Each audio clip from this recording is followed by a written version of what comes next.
সদ্য সাবেক বিচারপতি ওবায়দুল হাসান দেশ ছেড়েছেন বলে মঙ্গলবার বিকেলে কয়েকটি গণমাধ্যমে খবর প্রকাশ করে। তবে ওবায়দুল হাসান একটি গণমাধ্যমকে বলেন, পাসপোর্ট বাতিল হয়েছে, দেশ ছাড়ার প্রশ্নই আসে না। প্রকাশিত খবরে দাবি করা হয় সাবেক প্রধান বিচারপতি মঙ্গলবার দেশ ছেড়েছেন। একটি সূত্রের বরাত দিয়ে বলা হয়েছে তিনি যুক্তরাষ্ট্রে গেছেন।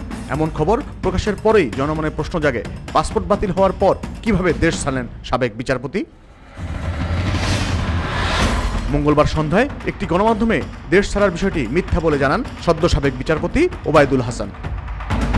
তিনি বলেন, আমি ঢাকায় আছি, আমি দেশ ছেড়ে যাইনি, আমার লাল পাসপোর্ট সরকার বাতিল করেছে, তাই আমার দেশ ছেড়ে যাওয়ার প্রশ্নই আসে না। 2023 সালের 26 সেপ্টেম্বর দেশের 24তম প্রধান বিচারপতি হিসেবে শপথ গ্রহণ করেছিলেন ওবায়দুল হাসান। গত 10 আগস্ট বৈষম্য বিরোধী ছাত্র আন্দোলনের দাবির মুখে প্রধান বিচারপতি ওবায়দুল হাসান পদত্যাগ করেন।